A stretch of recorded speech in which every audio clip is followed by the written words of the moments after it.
of VTC setup here. So whenever we speak in the chamber, those at the back will especially find actually the acoustics aren't great, so using the microphone is important from that point of view, but it's also the only way anyone who is dialing in remotely will be able to hear you, and it is the only way that the recording will pick you up as well. So that we will get used to it, but if you want to speak, you're going to need to press the microphone. It will also mean that the camera swings your way as well. They're not all the most flattering of camera angles. It's just the burden that we bear for being in here. A few of the kind of key bits and pieces. I think most of you have found that the small kind of kitchenette piece there, where there's a whole raft of mugs and what have you, and teas and coffees and everything for your use. If the fire alarm goes off, it was tested at 9 o'clock this morning. It's tested at 9 o'clock every Thursday morning. So if it goes off, it will be a real fire alarm. You've got various ways of getting out of here, fortunately. You've got a set of stairs just outside the door, turn left, a set of stairs down by the chair's office, and then, of course, the main entrance. The muster point, if there is a fire alarm going off, is out in the car park. It has been a while since we've had so many people in the chamber, but conventionally we try and keep it just to the water that's provided and not the hot drinks and what have you. There are so many cables and things running around this room that we're just quite precious about looking after those. I think that's probably enough for the housekeeping, isn't it? Because we've got the far more interesting topic of ethics and code of conduct to get into. So to explain my role, the monitoring officer is a statutory role. So it was created in a piece of legislation in 1989, and it basically places an individual, a personalised responsibility on the person inhabiting the role, that's me, to ensure that effectively the council in the conduct of its operations does not break the law, does not act in a way such that there is maladministration, and does not allow, uses the word in the legislation, an injustice. So the governance framework, and I mentioned this briefly on Tuesday, you effectively have Paul as the chief executive responsible for the entirety of the organisation. You have Pete Davis as the section 151 officer. It's a snazzy title, but that section 151 relates to a section in a piece of legislation. And he has responsibility for the financial stewardship. And then you have me with that broad legal kind of maladministration justice kind of part of things. And that's what is sometimes kind of cornerly referred to as the golden triangle, but that's who you need to go to if you have concerns, in any kind of governance space. We've also got here today, I've got Joe Chase and Ben Davis, who are sat at the back there next to Paul. So Joe's head of commercial law and Ben is the litigation lawyer for the organisation.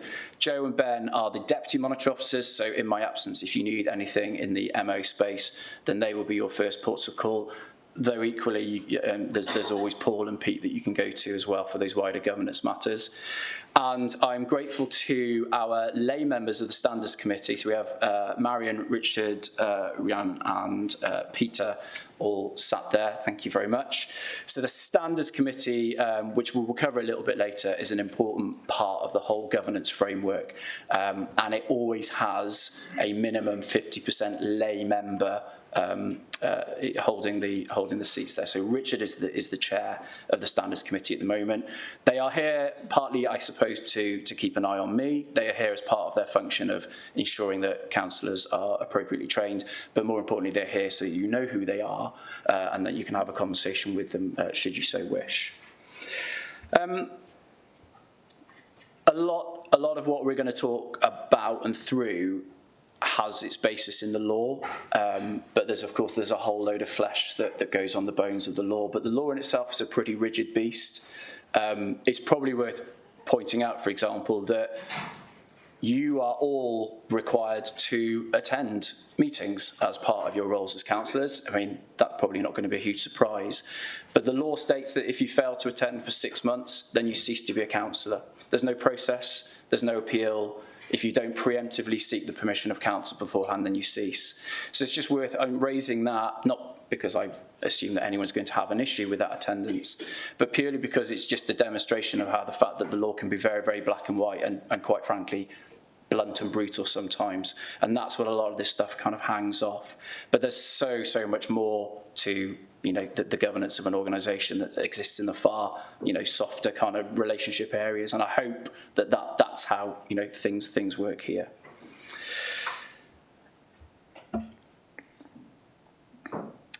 Yeah, there's a law, and public office requires high standards, but it's just right, isn't it? And if you take nothing else away from today, it is that when it comes to the consideration of how the code of conduct applies to you, how you conduct yourselves, it's a gut test. If you've ever got that, I don't know if that's right, I don't know if someone else is acting in the appropriate way, then just come and have a conversation with me. And that is the simplest way of approaching this. And no one should be a better kind of arbiter of those values than yourselves. You will hold yourself to a higher standard. That's certainly not what any of us are here to do. So if in doubt, gut test and just come and ask the question.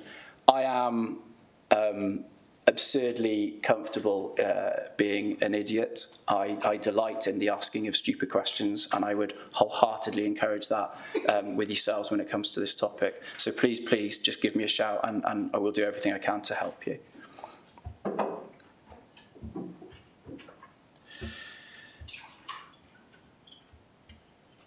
I mentioned there's all the legal bits and pieces, and it can be quite a definitive framework that we operate within, but of course it goes wider than just the law. And for me, and this is absolutely my opinion, there's no more scrutinised and regulated layer of government than local government. I think at the community and town council, it has a degree of specificity and locale that means that some things can go missed. And I think at the complete other end of the spectrum, we've all seen quite a lot about explanations about how this kind of stuff works at the parliamentary level, but it's quite self-governing in terms of standards and ethics committees and what have you. But we have quite a well-formed structure that involves, for example, lay members on standards committees, and you have a very, very engaged public who will actively seek to hold you to account. So be prepared for the fact that there's a considerable amount of scrutiny. A lot of I think possibly all of those examples are from England. In England, there are monitoring officers, the law applies the same, but the framework is different. So whereas in all of those cases when it talks about suspension or being removed from party, that's a party decision generally. We have that, of course we have that element in Wales, but there is a far more coherent and identifiable structure in Wales, which is we have the Public Services Ombudsman for Wales, and then we have things like the Standards Committee, and they have very clear defined roles. Anyone can take a complaint about the conduct of a councillor to the Ombudsman. Typically they would come to me first, I would try to advise, but anyone can take, it could be another councillor, a member of the public, an officer. The Ombudsman, and we'll run through their structure a little bit later, is then duty bound to take an initial look at whatever that complaint might be, and then you have powers that sit either with the Standards Committee or the Adjudication Panel for Wales that can ultimately result in the disqualification from being a councillor for up to 5 years. That system does not exist in England, so it's a very party-led system in England. In Wales, there is this impartial, independent body and a whole framework that exists to deal with this stuff. So it's just worth being aware of that. Clearly, there's the reputational media side of scrutiny that we have to deal with, but it's also possible beyond the powers that I've just explained. Disqualification for 5 years, pretty hefty anyway, but it is possible for this stuff to end up in court as well, and it has done, and we'll see an example of that shortly. I should have said, in the spirit of my fondness for asking the stupid question, please feel free to stop me, ask questions as we go along. If you have a question that's specific to a case that you are aware of or have been a part of, or there's a specific issue you want to discuss, I'm around for the rest of the day anyway, so I'm happy to take that outside. I am occasionally diligent enough, but certainly when it comes to this stuff, that I will sit down with the legislation when anyone comes to me with a question, and despite having read it numerous times before, I will go through it in detail. So if I can't give you an accurate answer in this forum, then I will follow up with you afterwards. So I mentioned the law, and that's the Local Government Act 2000. That applies to England and Wales, and then Wales modified that in 2008 to require the Code of Conduct. The Code of Conduct is in the joining packs that you've been given. It's available on the website. It sits within the Constitution. So there's an ethical duty, clearly, but it's a legal duty as well. Section 52 of that Local Government Act requires that you sign to say that you will adhere to the Code of Conduct. That is contained within the declaration that you've all signed, I think now in the last 3 days. There's no way of getting around it. You've signed to say that you were going to adhere by it. If you hadn't signed your declaration, then you wouldn't be able to take up your position as a councillor. So there's no loopholes here. There's no exceptions. The Welsh Government have set this up in such a way that it applies to every councillor, and also to co-optees onto committees as well. So this is the ethical framework, and the origins of this is, I'm sure many of you are aware of the Nolan Committee and the work that they did back in '97. That's a while ago, but incredibly relevant still. You know, the conclusions that were reached and the 7 principles that they came up with, which are listed there, are just as applicable now as they were then. The 3 with asterisks were added by the Welsh Government in 2008 as part of that model code of conduct that was first created in 2008 and then updated in 2016. They added the ones with the asterisks there, but that's your background to this. There has been a review of the ethical standards framework in Wales conducted over the last year or so. Some of the recommendations have been incorporated, some of the simpler ones. Some of them are still kind of open to consultation, and I'm grateful to members of the Standards Committee who've been quite active in participating in that consultation. So when does it apply? It applies when you're a councillor.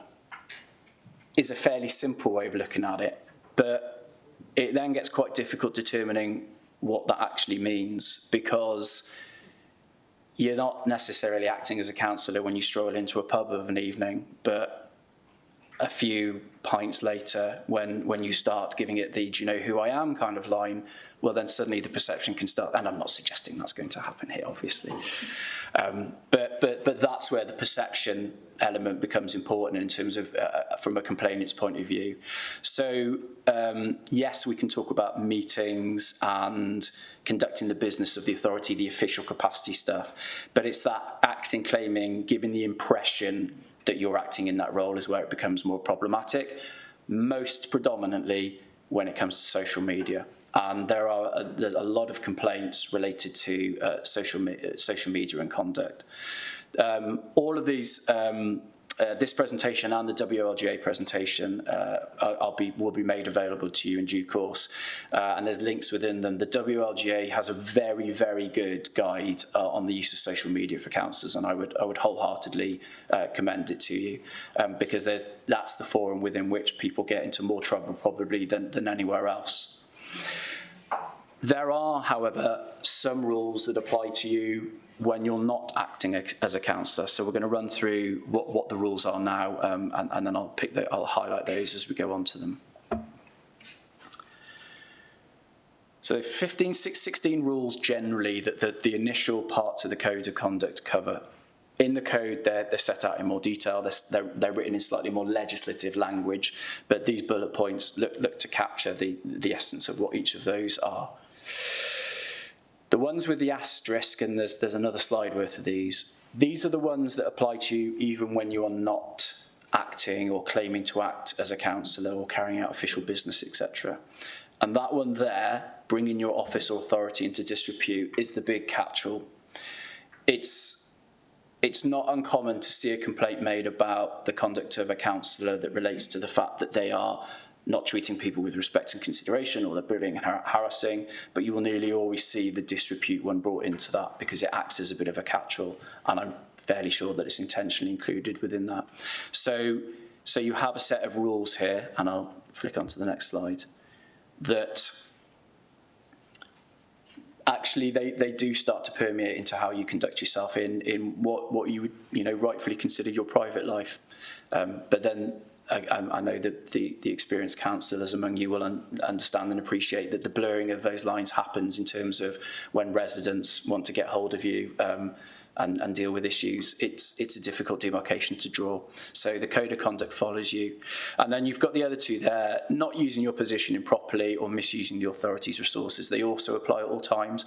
It's very difficult to understand how you would manage that without acting as a counsellor in the first place. But those are the key rules that you need to follow that are set out in the first part of the code. Is everyone happy so far? Right, interests. So while you've got those 16 rules that are set out there, the key thing, and especially at local government, the key focus that people have is on whether you are making decisions which are in the interest of the general public. And remember, you are county councillors, so there's that county perspective as well as the ward perspective. Or are you making decisions that in some way are going to have an impact on you or someone close to you? At every meeting, it will be on the agenda for declarations of interests. So you'll have, and I would always urge you, if there is an item on the agenda that you think could affect your personal life in some way, and I'll come on to explain what a personal interest is in a minute, then declare it at the outset, or before the meeting even happens, then please come to me if you want some advice.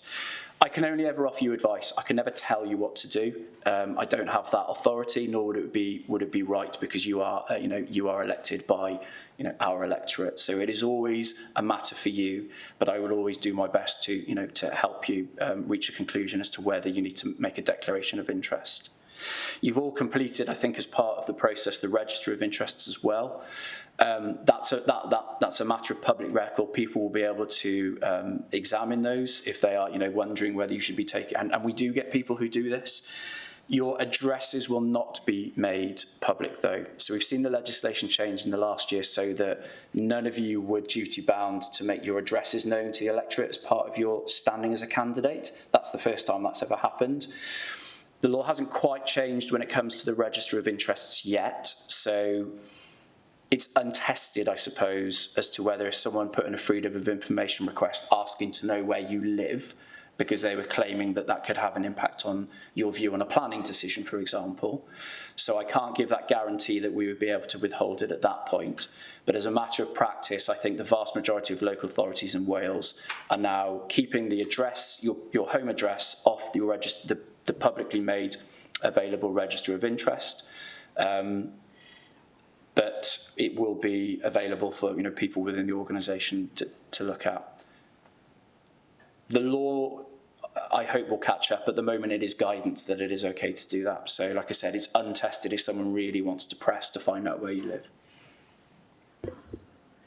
Just a quick question on that. On the register where you declare your interests, it asks for any property you might own. I'm sure a lot of people here live in the houses which they own, so that's kind of bypasses that in a way, doesn't it? No, that's the bit that we will make sure is not available. So when if you look at the council section, the councillors section on the website, it's always been the case you've been able to click on a councillor and you could look at a scanned copy of the form that you filled.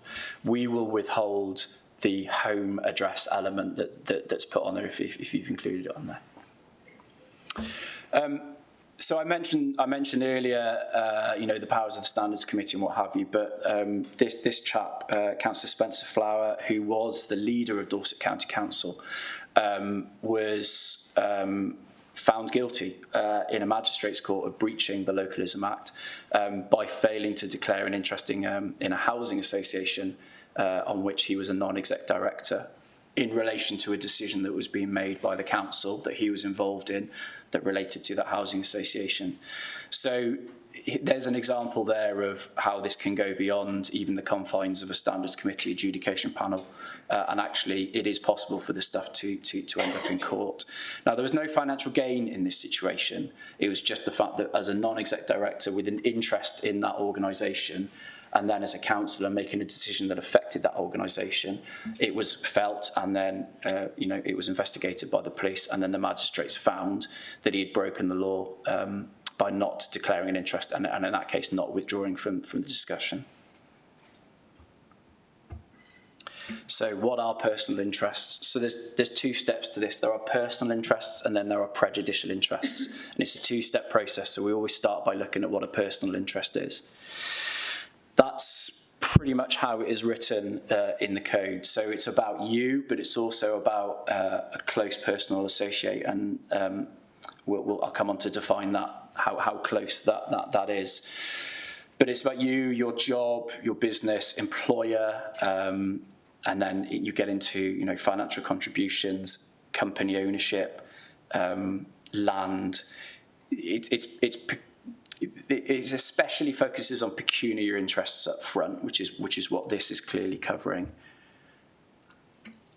And then it gets into other elements as you get further on down. So things like bodies that you are on, either as your role as councillors here, and we'll do the appointments to outside bodies on Thursday next week. But it could be wider public authorities, bodies, so charities, local community interest groups, whatever it might be. They get caught up by this as well. So it's anything where you're involved in a matter that this council is dealing with, that could have an impact on any of those potential interests or roles that you carry out. And that's where a personal interest arises.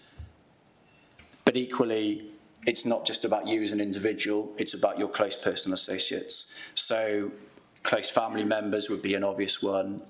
Colleagues, but it's a fairly high bar, so I'd say, that's strong connections. The word strong is quite important there.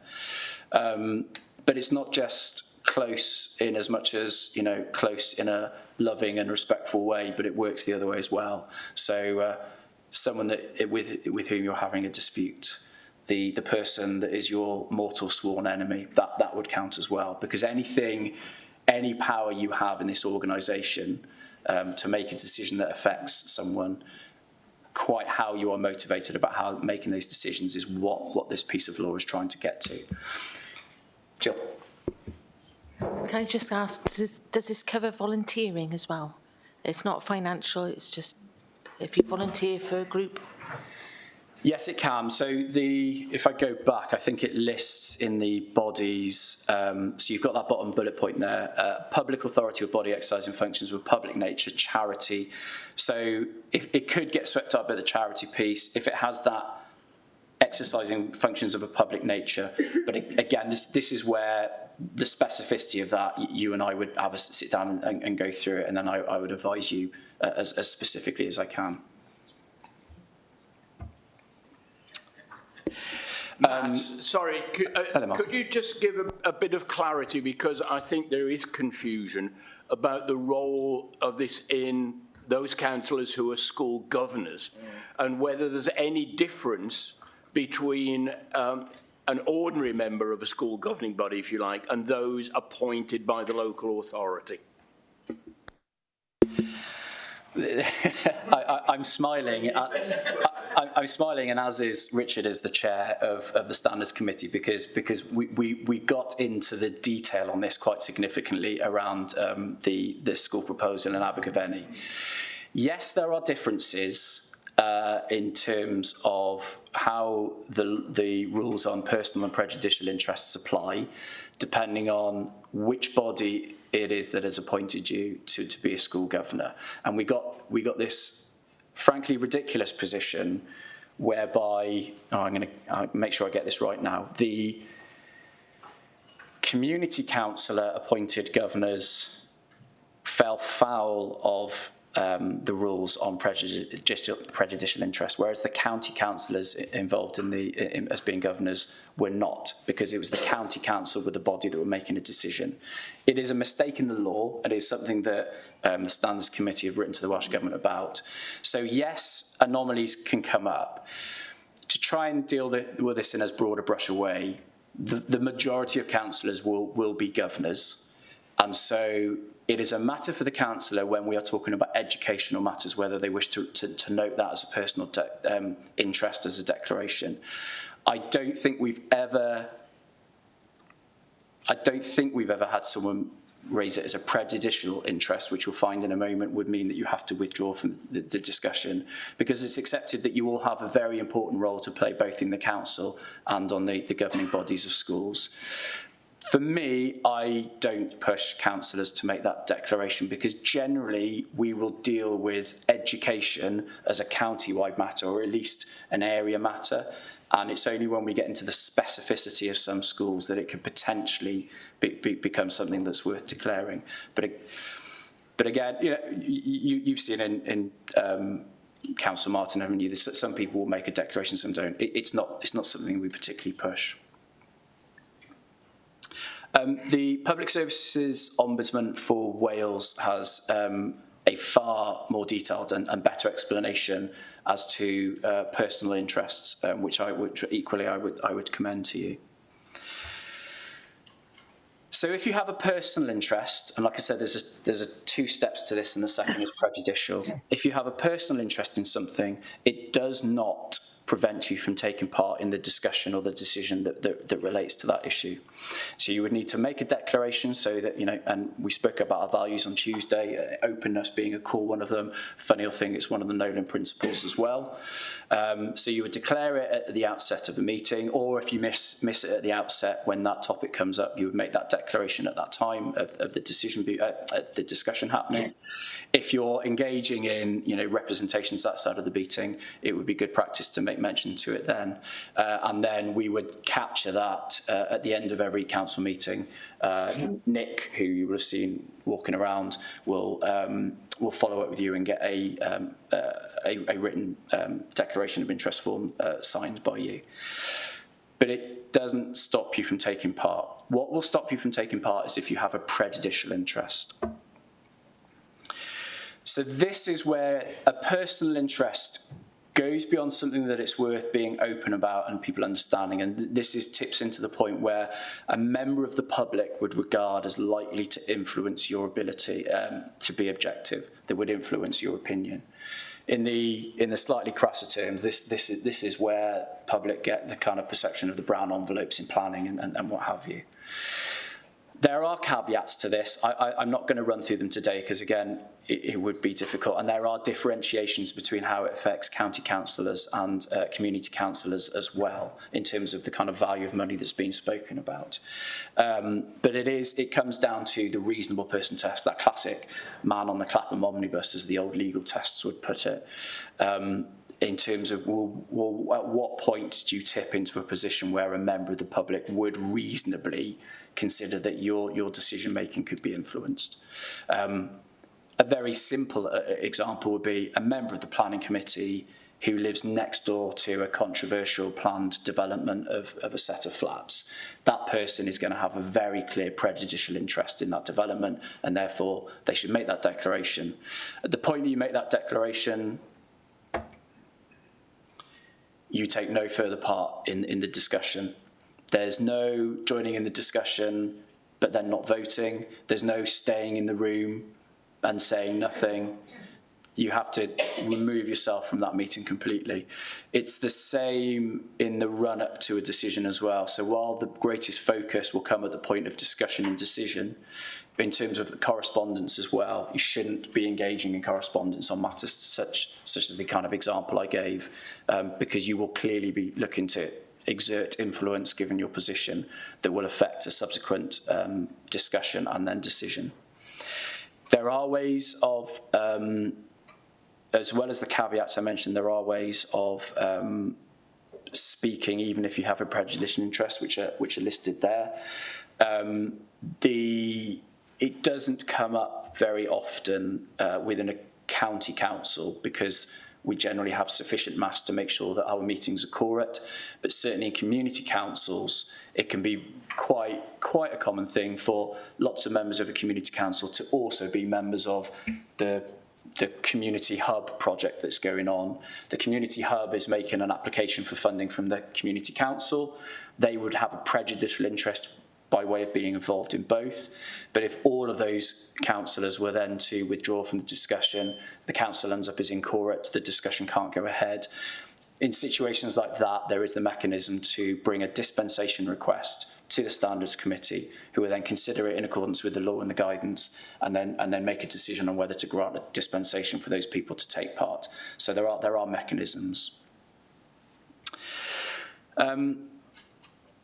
There's a fairly good example of when this hasn't been done right, locally and recently, in terms of Cardiff Capital Region, and I'm sure many of you, and this is obviously public record, I wouldn't be speaking about it otherwise, but Councillor David Poole from Caerphilly, who was found after an investigation by the Ombudsman and then consideration by the adjudication panel, no, Standards Committee, I think, that the knowledge that he had of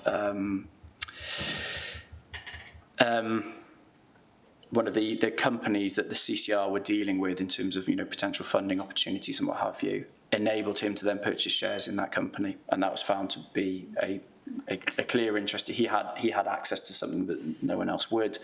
He therefore, at the point of purchasing shares in that company, shouldn't have been involved in any further decisions, and was.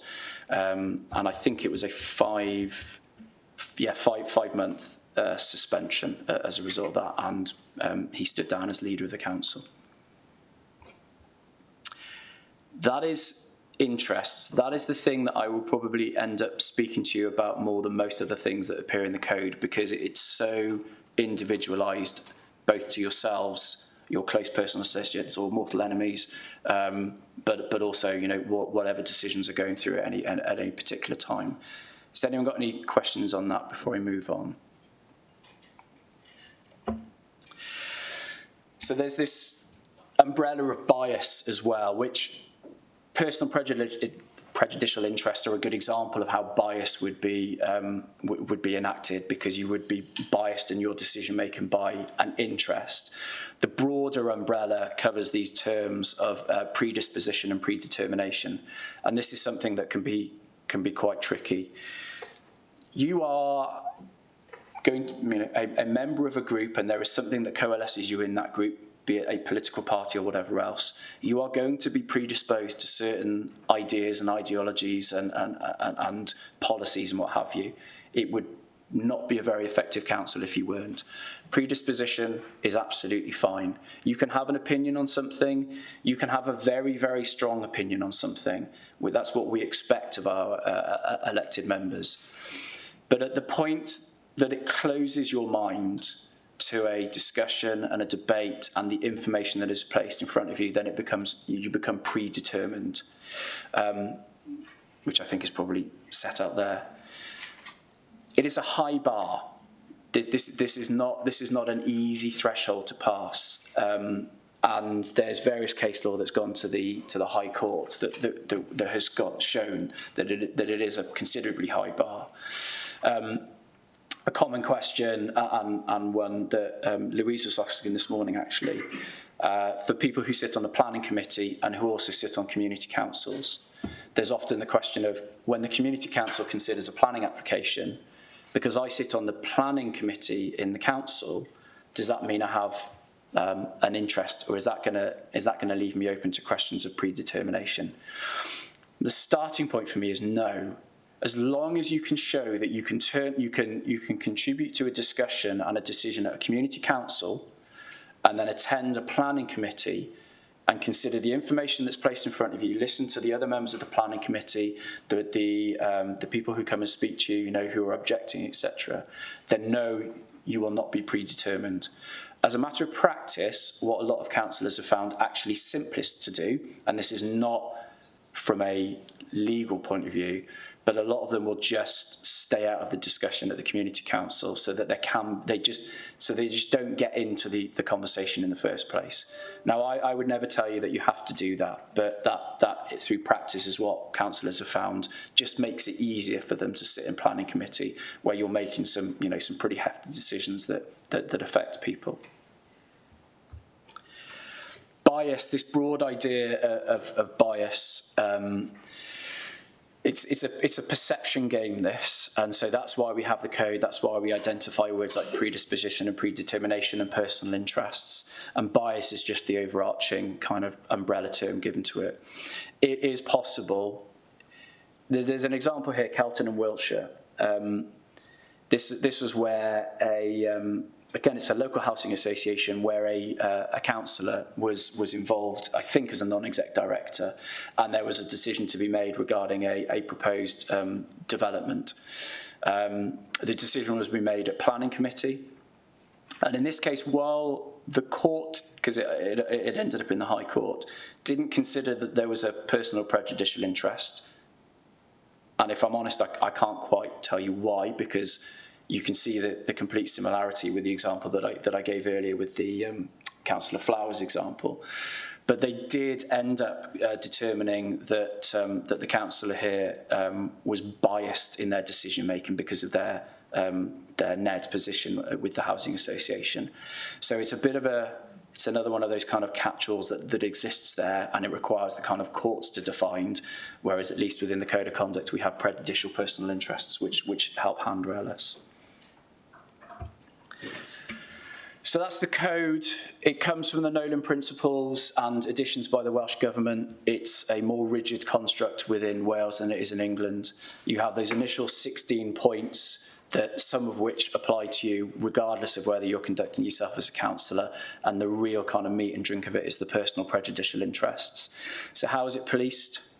Policed is not really the right word here, is it? Because I'm not here to police it. So as the monitoring officer, I am basically the first point of contact. As I said, I carry that individual responsibility. There is nothing you nor Paul nor any of my colleagues can do to shake that responsibility from me. I cannot give it away in any way. It is mine. My personal reputation and my employment, I suppose, relies on my applying the law correctly.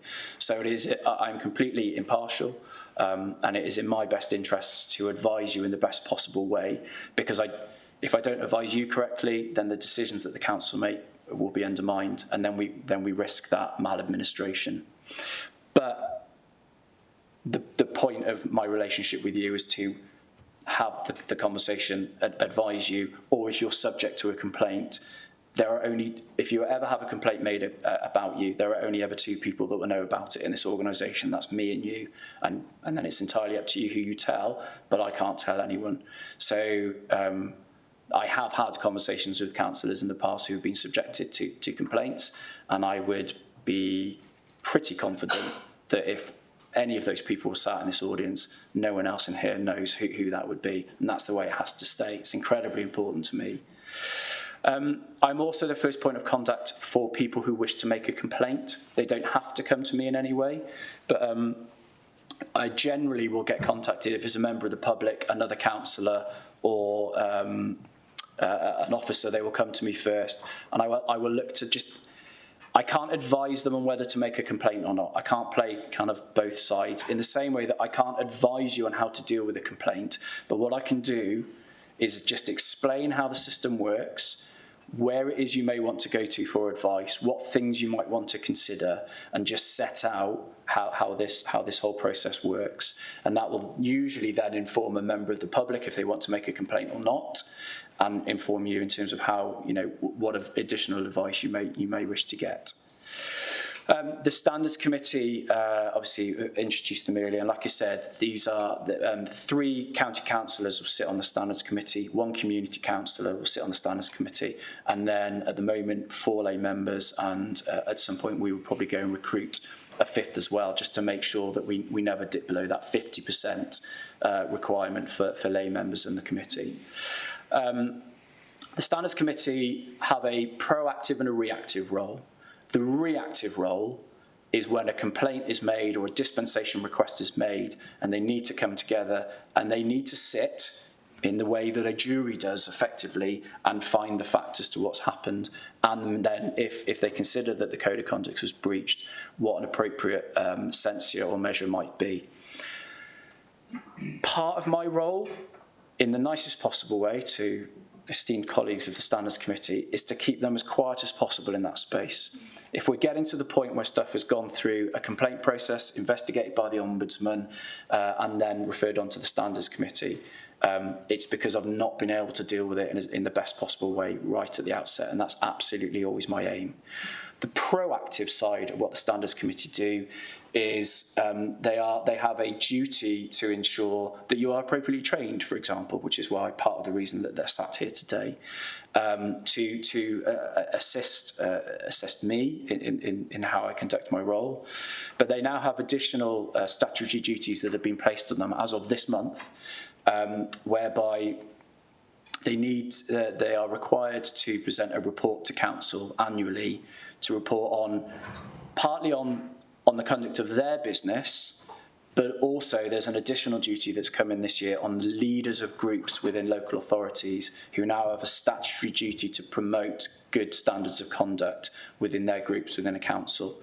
And the leaders are subject to the request of the Standards Committee to attend in the Standards Committee, and the performance of their duties can be commented on in that report to council.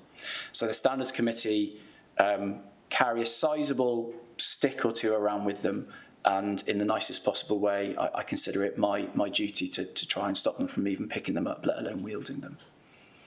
The Ombudsman. This is the cornerstone of the whole Welsh system, because unlike in English councils where the monitoring officer is responsible for carrying out investigations where there's complaints, it is this independent, impartial body that have this responsibility in Wales. And I will sell the benefits of that all day long, quite frankly, in comparison to what my opposite numbers in England have to do. From a personal point of view, that means I can be the person who advises you and looks to support you rather than the person who investigates you. But just in terms of members of the public seeing the right thing be done, they know that it's an impartial body who will look into complaints rather than people who are employed by the council. So the current Ombudsman is Michelle Morris, who has recently taken up the role. She was the Managing Director at Blaenau Gwent Council, so hugely experienced in terms of local government. It's worth noting that the Ombudsman's focus is wider than just local government. In fact, probably 90% of his business is focused on health boards, and that's as well as in local government, as well as code of conduct matters. They will look at the corporate complaint structures. That's the same role that they do with health boards as well. So you think the size of the NHS, the number of health boards we have, that is where the majority of their focus is, but it doesn't stop them from picking up investigations. I'll go through the process that they will apply to any complaint on the next slide.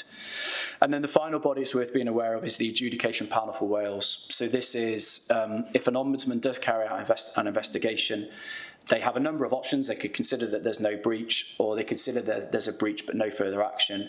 They can pass it to me to then pass to the Standards Committee to consider in the form of a hearing. Or because the Standards Committee's powers of punishment, if you like, are capped at a 6-month suspension. If they think it is a breach that is serious enough, they can pass it on to the Adjudication Panel for Wales, whose powers go up to a disqualification from being a councillor for 5 years. Adjudication Panel for Wales, again, an independent organisation.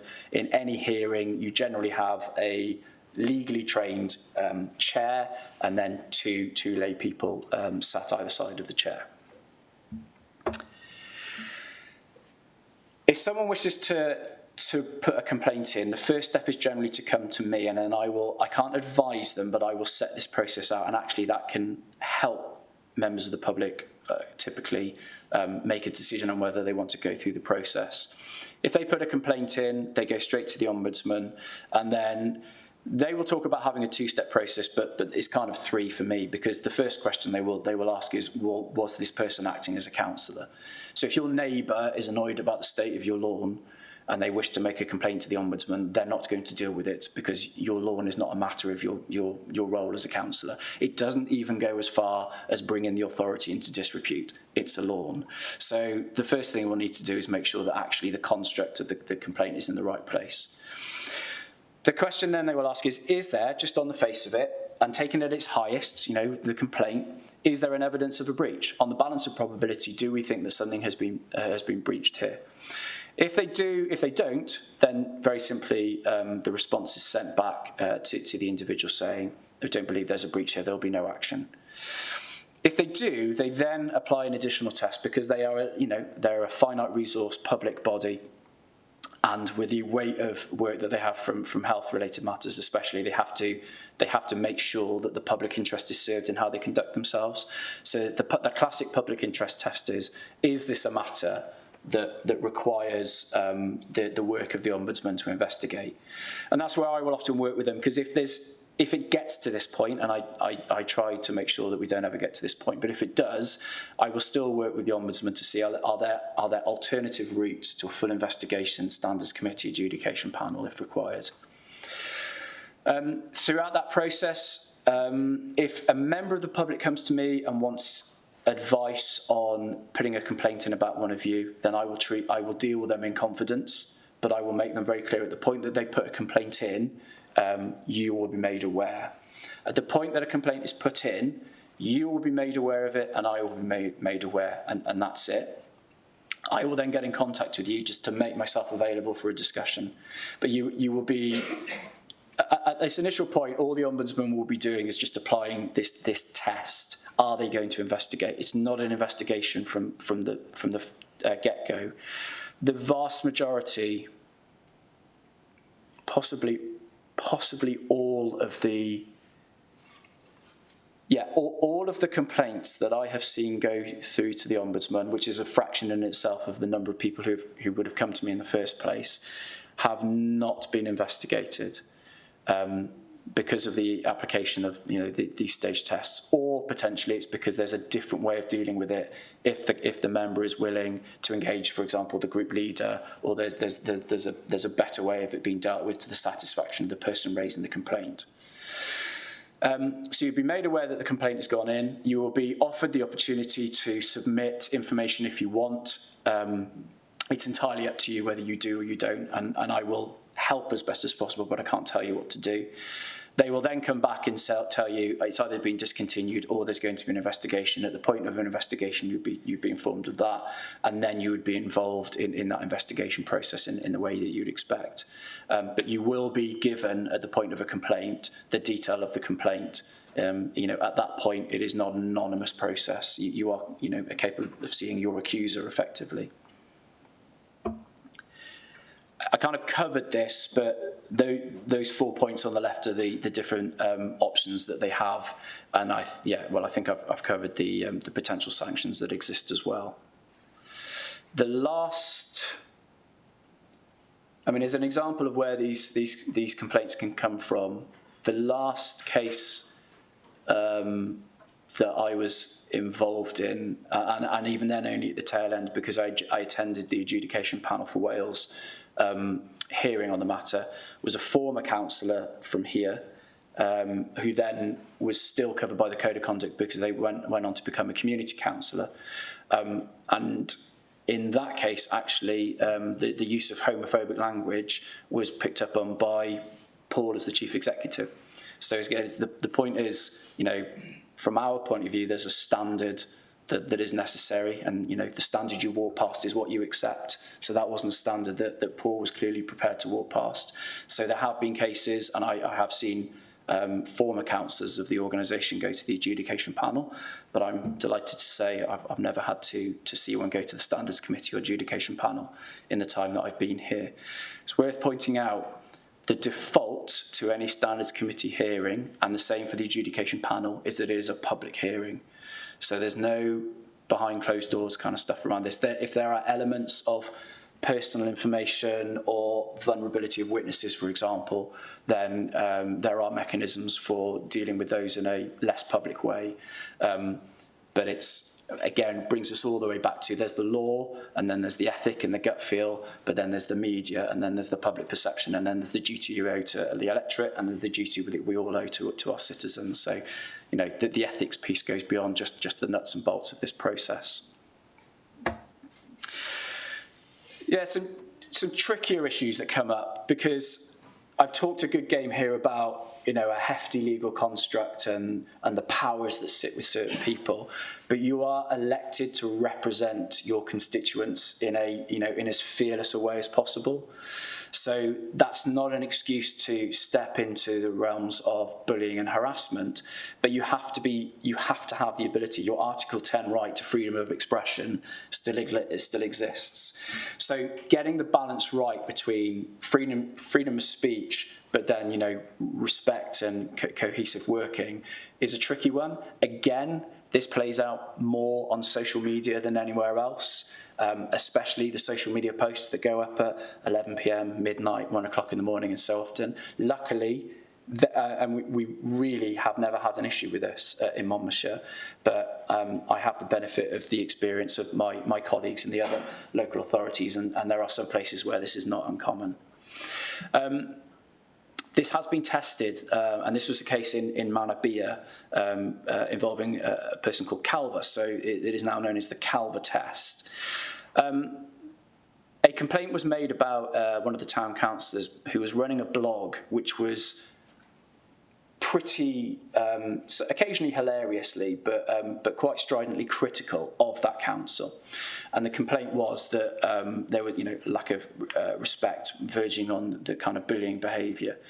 And the Calver was censured, I think was the outcome, so probably a written letter from a standards committee saying that was inappropriate. He appealed, and the High Court actually found that no, it wasn't a breach of the Code of Conduct. And so the Calver test is effectively that as politicians you have a heightened protection for what it is that you can say, which is what is right in a functioning liberal democracy. But it also means you have to have a thicker skin as well.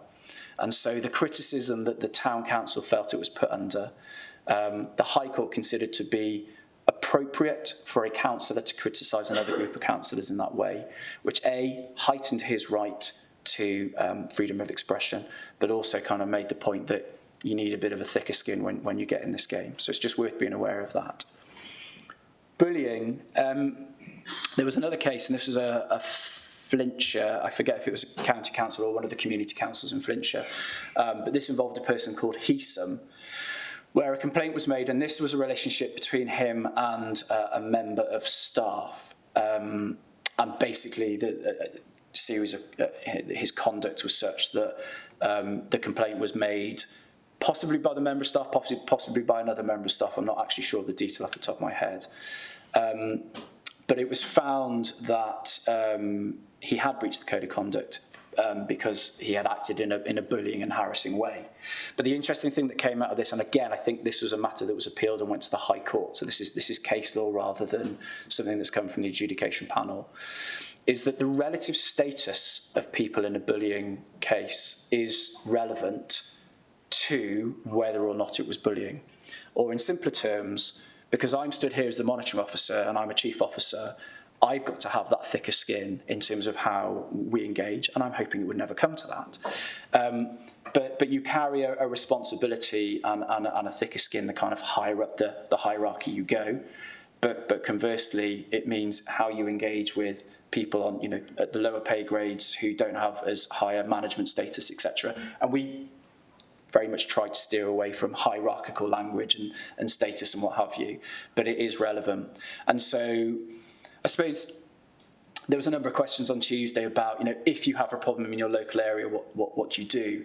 Well, we don't have rigid protocols that we like to run here. I mean, using the MyMon app and Mon services and what have you is an effective way of tracking things through. But as you get a feel for people, you'll start to know who it is to go to kind of get stuff done. And that's fine as long as it's not becoming too much of a burden and we're not missing kind of people out of the loop that need to know what's going on. But initially, your democratic services team, who you've all met, are the best points of contact, and they will link you up with people. But it's just about finding the appropriate person and dealing with those issues in the most effective way, so that we don't end up with that kind of disjointed picture of people getting picked up and then feeling like they've got the pressure of, and believe me, people will have this, you may not think it, but people will consider you in your roles as councillors, and rightly so, as of significant importance, because there's 46 people here representing just shy of 100,000, and that carries a huge amount of weight. So it's just worth being aware of that. I think I've covered social media enough. And if there's, again, this has never happened here, but it can be a feature of community councils where you get into the tit for tat complaints. Someone puts a complaint about someone else, someone puts a return one in. I work as hard as possible with community councils to steer clear of that. Sometimes I don't get asked and sometimes it happens, and I'm very confident there's at least one or two of you in here who will have experienced this.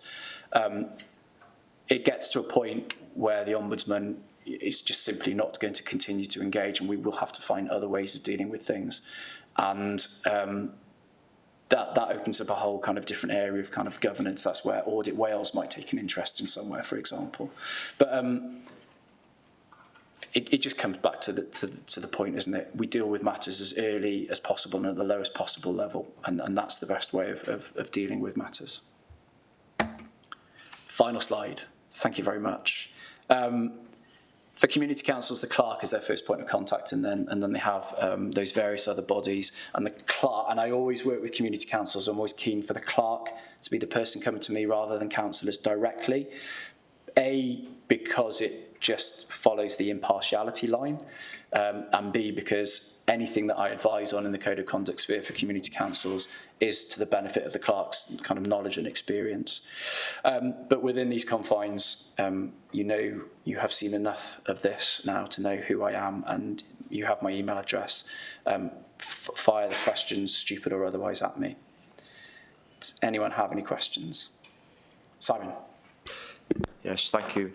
We do have a members and officers protocol in place as well, don't we? And I think that'd be important for members to see that and have a copy of that so they can keep that on file, because that's so important as well, because it stops the frustration and the that go between coming to you and speaking to chief executive, etc.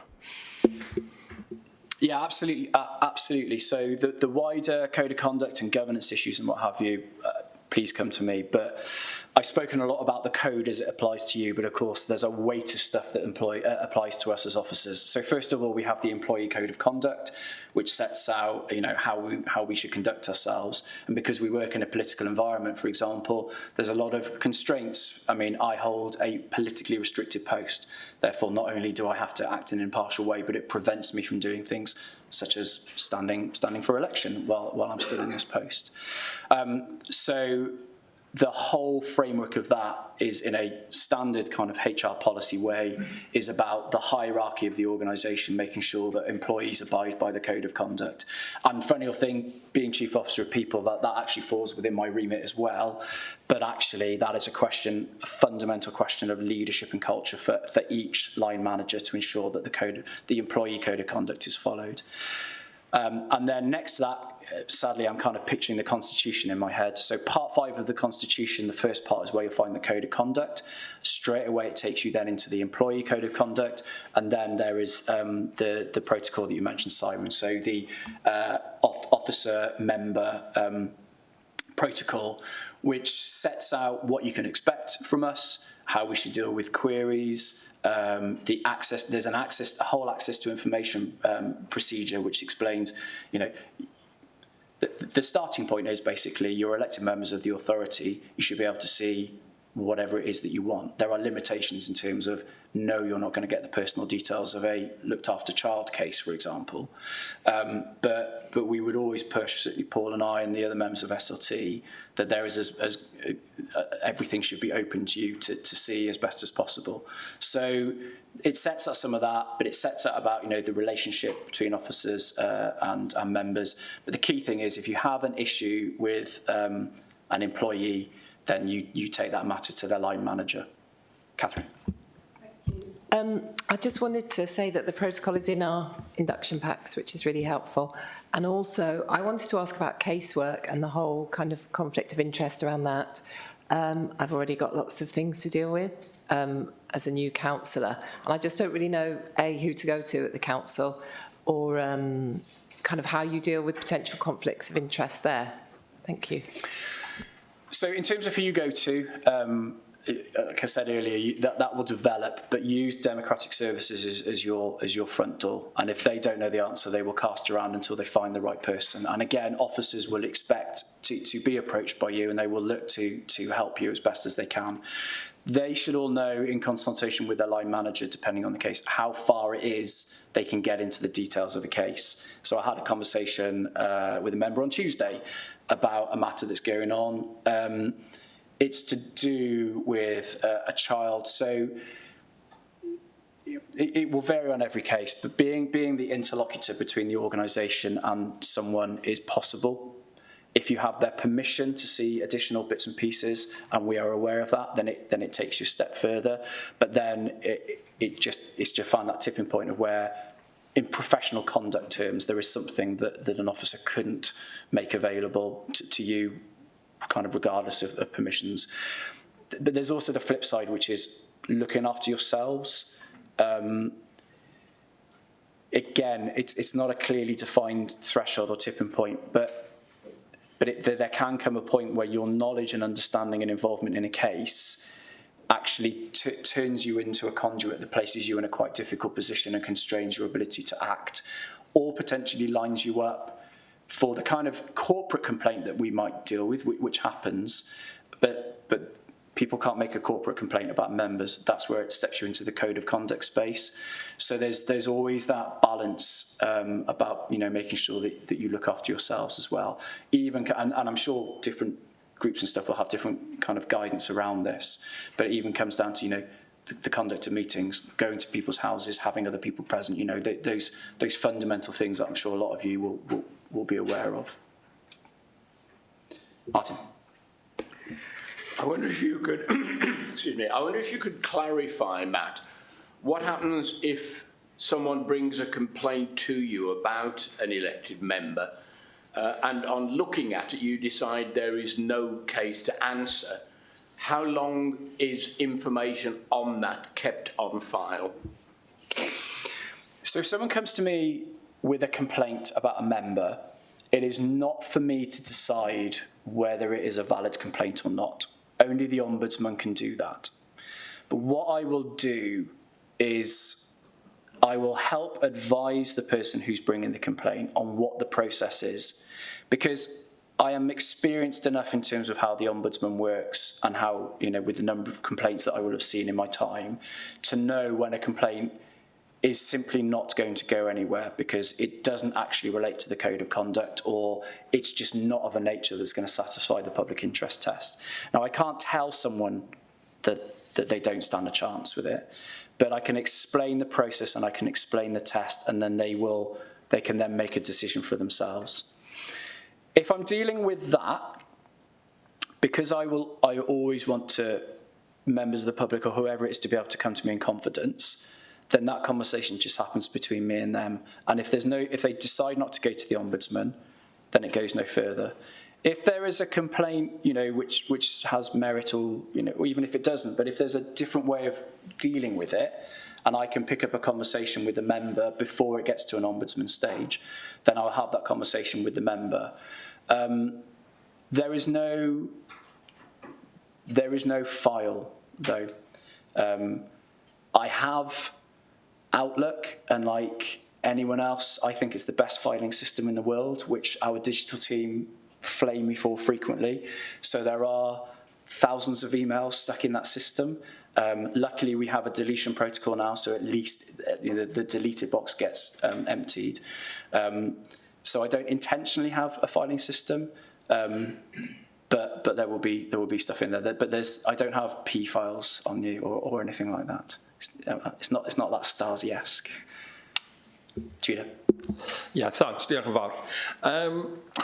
I'm not being facetious here, but in terms of, and I don't intend doing this, but if a member breaks the law, for example, if they were issued with a fixed penalty because and not a motoring offence, for something like a public order offence or breaking the law during COVID, would they have to resign or would they be disciplined? So, in the Section 80s of the Local Government Act 72 sets out the criteria for being a councillor and what will disqualify you. So when it comes to criminal behaviour. I think the threshold is anything that attracts a custodial sentence suspended or committed of 6 months or more. 3 months. Thank my wonderful chair of the Standards Committee helping me out there. 3-month custodial sentence, Richard. So that's what's set out in law. Anything that falls short of that then becomes a matter for the individual and, of course, their group and or party. So there's nothing enforceable beyond that. Any further questions? Emma? Hi, diolch. With regards to freedom of information, how is that dealt with? Because having been a party of a freedom of information request prior, it took many hours of my time to hand over the information. Will that be done now by the officers within County Council rather than us as individuals? So freedom of information? Yeah. Okay. So we have a freedom of information team. So anything to do with Monmouthshire County Council, then you can hook into the freedom of information team, and then we can work out the best way of dealing with that. But it will probably run through them. Data protection is a different matter. We have a data protection team as well, so who deal with subject access requests as they come in. But as councillors, you are all individually data controllers. So we have a data controller for Monmouthshire County Council, data protection officer, who will deal with subject access requests. But you can individually have subject access requests given to you as data controllers in your own right. And it's designed to, I think, to reflect the fact that you can potentially hold information on members of the electorate as part of kind of campaigning and whatever wizardry it is that happens in that space. So I think that's why the law is written in that way. So case by case, if a request comes in, we would need to work out whether, I think predominantly freedom of information would be about our system. So anything that's on your Monmouthshire Outlook email address that is contained within your laptop, etc., we would deal with that. If it's matters relating to personal, then it probably doesn't fit the criteria for FOI. For data protection, it would be case by case on determining whether that is a request for you as a data controller or for us. And it's come up 2 or 3 times that I can think of. But I would generally expect with your roles now, individuals would come to us first because it's easier to deal with an organisation than an individual. Is that okay?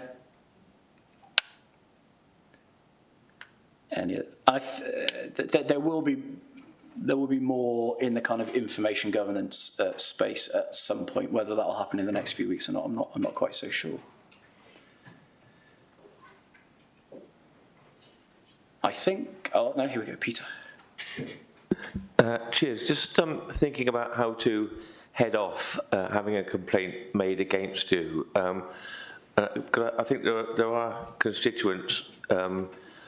Well, whereas we might think something's very trivial, it might be extremely important to them, and therefore, they might make a complaint against you on what you might regard as trivial. Just how to avoid that. If just a sort of hypothetical, but probably very realistic example.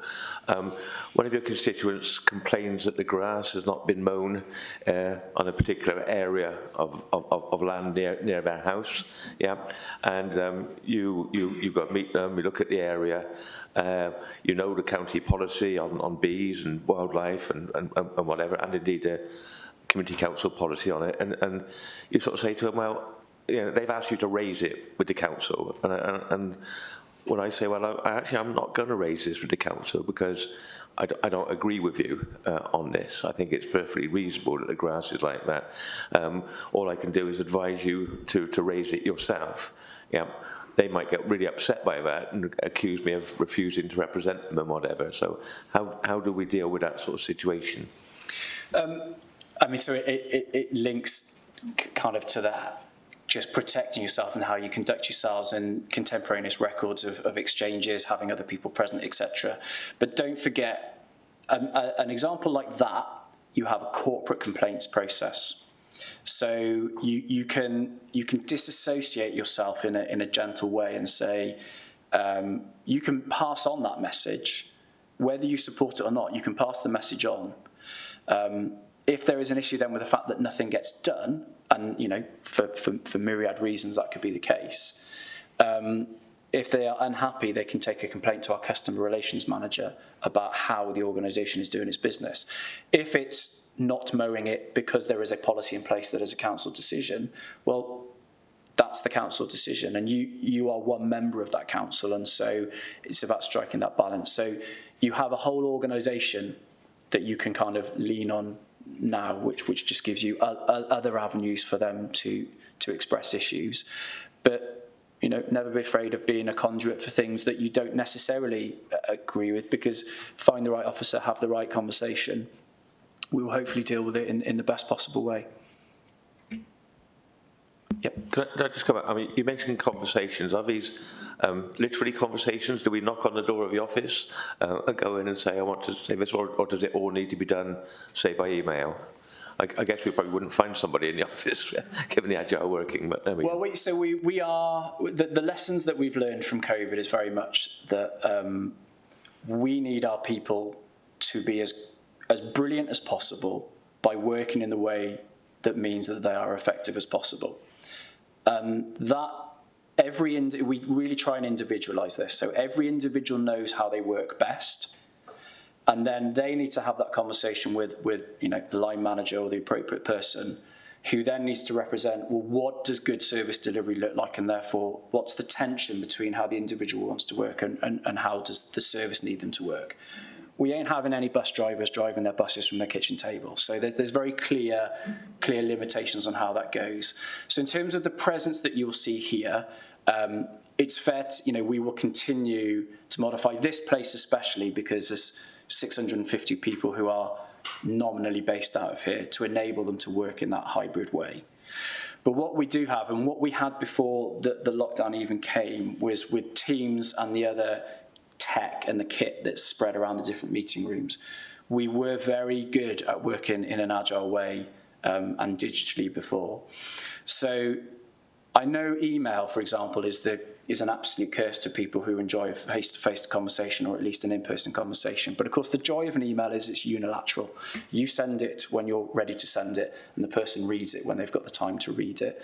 So as audit trails go, email's never a bad way. But Teams, the great thing about Teams and Outlook combined is you can see people's calendars. So if you know the right person to go to, and you can do that through the DEM services teams, and there'll be test and adjust on this. But you start, we've got very used to this, but you get, I'm sure people here are aware as well, but you get used to the green light, they're online and they're available. The yellow light, they've popped out for a cup of tea. The red light, they're in a meeting or they're doing a presentation. So it's about having, it's just about respecting the fact that you're not always going to get someone immediately, but I would generally expect of our officers to be pretty good about if they're left a message or they've got an email, they know. And Simon made reference to the protocol anyway, which requires us to do this. But I would expect most officers to do this anyway. I'd expect them to come back to you. Richard. Yeah, could I just follow up on, I think it was Councillor Strong's point. In our experience, the Ombudsman in Wales is very efficient and experienced in quickly dismissing trivial conduct complaints made against members. They've got a good system, they've got a high threshold, and there's not much you can do. Well, you can't prevent, let's say, a fairly awkward resident in your ward from making a complaint against you. You can't stop them. They've got the right to go straight to the Ombudsman. They might bypass going to Matt completely. But the Ombudsman's process and thresholds mean that complaint will be quickly discovered, and if it's a conduct complaint, they'll say they will throw it out, and it will happen very fast.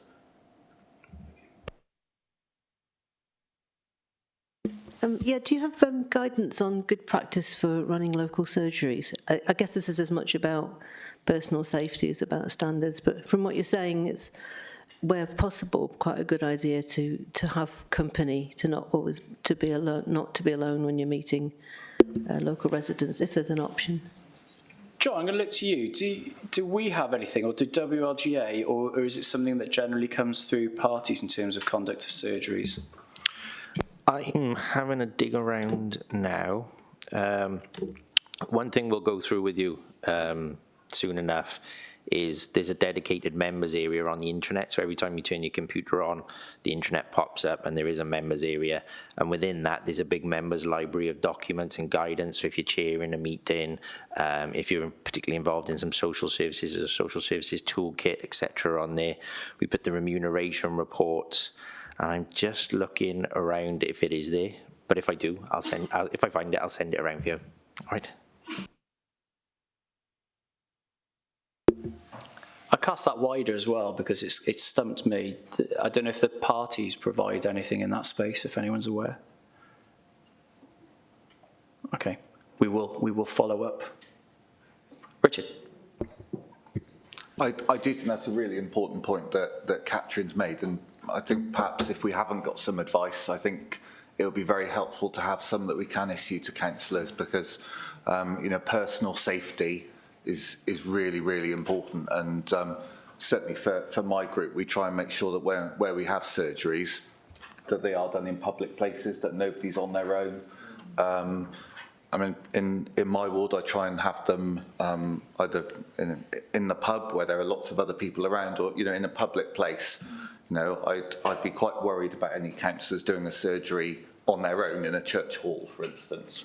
I think we have got to make sure that everyone's safe. That's got to be the #1 priority. And it has been a topic of discussion at Democratic Services Committee, and more widely, obviously, in light of the Sir David Amos killing.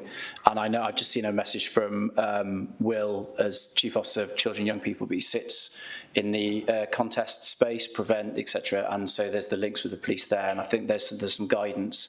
The police have been quite good about some of the guidance around this as well. Francis. Thanks, Matt. I was just going to say, I think towards the end of the last council, there was some guidance from memory, because we did have a member discussion, didn't we, really, about that matter of personal safety, and just trying to, whilst hopefully very much may not ever affect any of us, just being aware, I suppose, of matters such as Richard mentioned. For example, trying to, I can't say it ever crossed my mind particularly, but if you're doing things, that you try to do them in a relatively public place. But I'm not sure there's guidance specifically on running surgeries. It's just more general around how to, thinking about your own personal safety and how you interact with people, which generally I don't think many of us pay a lot of mind to, thankfully. But perhaps it is something that we ought to perhaps it's something that Democratic Services could look at. Thank you. Can I just jump back in a second there, Matt? Probably about halfway through the last term, we got an organisation in who provide the security and training and advice to the Senate members. I can't remember how many did. Maureen, I think you attended that session, definitely. The handout from that is definitely on the intranet, but I'll circulate that now to everybody. More than happy to get them back in at some point. I'm just conscious of not overloading everybody now in these first couple of weeks, so we'll have to find a suitable date at some point, but more than happy to facilitate that and get that sorted as well. Judah. Yeah, thanks, Diolch yn fawr. I'd reiterate what Councillor Richard John has said, and other people have contributed. Certainly within the last Labour group, the then leader, Dimitri Batrouni, did offer good support, and we offered support across the group. But I do think, in terms we've gone through, in terms of how we should behave, but unfortunately, sometimes the public, as it were, behaving towards us. And certainly, having been out on the campaign trail, like most people in this chamber here, some people went beyond the bounds of what I would say was reasonableness. And certainly, on one occasion, I was physically threatened by a resident, which, you know, at my age, I don't really want to deal with. I had my wife with me and somebody else, but jokes aside, I do honestly think in the terms now of accessibility and particularly social media in terms of residents, as it were, being almost threatening, I do think the council, we need to look at this in more detail again. And that goes across the whole age and gender spectrum. And at the end of the day, yes, I certainly, from the last council, we behaved correctly and interacted with, you know, of all parties, with the public. But I do fear, in a sense, that some people now go beyond the bounds in terms of how they respond, you know, to us. Again, and some people are, you know, regardless of party, we all have. We need to be treated with some respect, and I think that, you know, that is and safety, you know, in terms of when we're out, you know, in Abergavenny or Chepstow or wherever with our families and relatives. So I think we really need to look at that. Thanks. I think all this is covered in the lone worker policy that HSE and many institutions have, because that's what it is really. We're off on our own, working for our constituents. So it is based in, there are policies available. Yeah, that's useful. And we'll draw that into the democratic services work as well. Francis? I was just going to say, I think that is one of the issues that maybe members will, because we're not employees of the council, and that's actually one of the key differences. We don't work for the council, so we're not covered by some of the, you know, the policies and procedures and that would apply to staff, because effectively, whilst obviously there is some duty of, well, there isn't the same duty of care as there would be for an employee, for an elected member.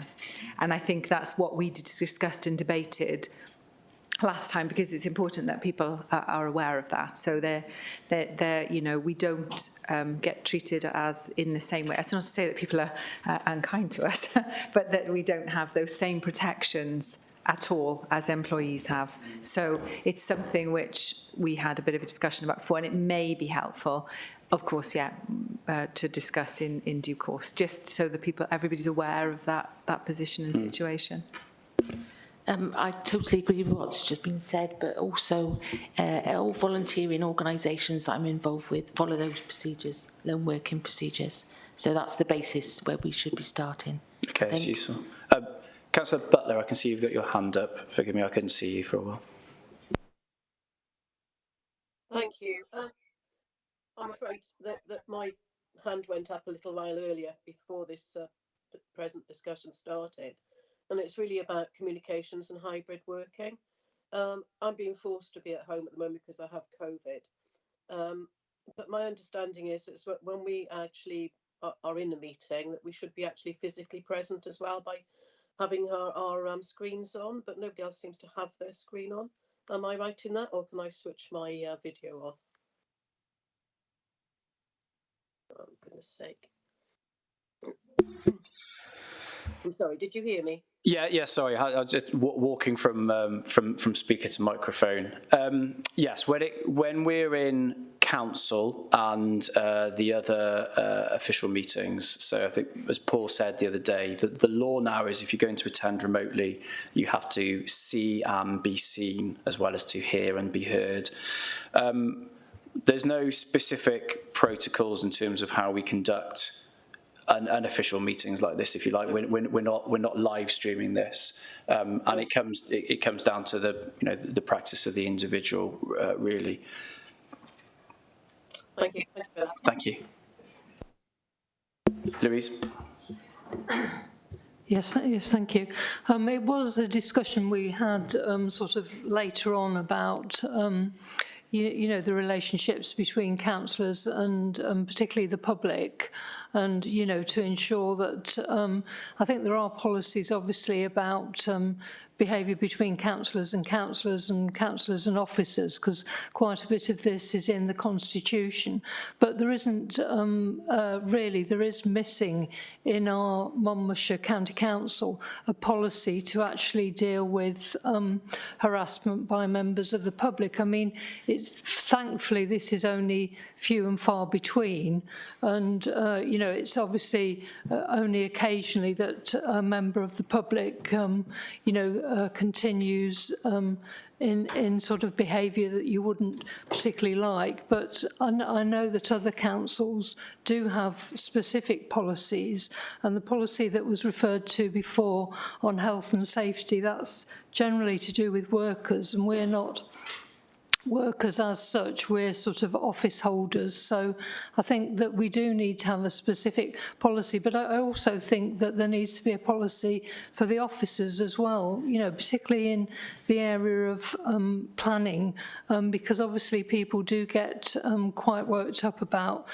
particular planning matters. And, I do know of occasions where, for example, an applicant has started, in front of an officer, has started throwing chairs around the office and things like that. So I think that we do need to have a specific policy on that. And I think Gloucestershire has a policy and other areas do. And I think as a county council, not only for the protection of members, but also for the protection of officers. Thank you. Thanks, Louise. Was there another hand? Oh, Jill. Sorry, but Mary-Ann first. Mary-Ann. No, go ahead. I was only going to respond to having your video on. Apparently, it saves energy and environmentally is better if you don't have it on, if you don't need to. I've been on the environmental courses. That's all. That's just a consideration, possibly.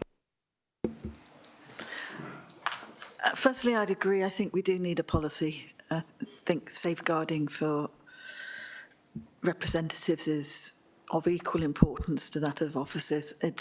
And also of the public. It's a matter of human dignity and rights, I think. But I actually wanted to come in on a really practical note. For those across the chamber who couldn't attend, how do they actually access the podcast or recording so that they can watch it at their own convenience? So I think I've got probably a list of who's attended today. I'm offered, and I'll do another session Monday evening, or if I'll speak to all the councillors and find an appropriate point, because this has been recorded and it will be made available, and the presentation and what have you. But I'm quite keen. We've spent over about 40 minutes doing questions, so I'm quite keen to give them the opportunity that I run through this again. So at the moment, Monday evening is what I'm suggesting, but I'll catch up with all of the councillors who have not made it today, and we'll arrange that. Thanks very much. Francis. Just one final point. I think we understood that this was an in-person session today, the only one that we have to attend, because if we don't attend it, we're unable to take part in meetings because we haven't effectively understood, heard, been appropriately trained on the code of conduct. So it would obviously there are members who for various reasons perhaps can't attend today. I know you've agreed that you'll do another session on Monday. I was just going to say it would have been perhaps helpful though if we'd have known that there was that flexibility, because I know it's been difficult, it's difficult. Clearly you didn't know if you're going to be elected, so you've got to try and fit these things into your diary. So just to clarify, though, that every member does need to complete this in person or with your consent prior to engaging in formal meeting spaces, is my understanding. Thank you.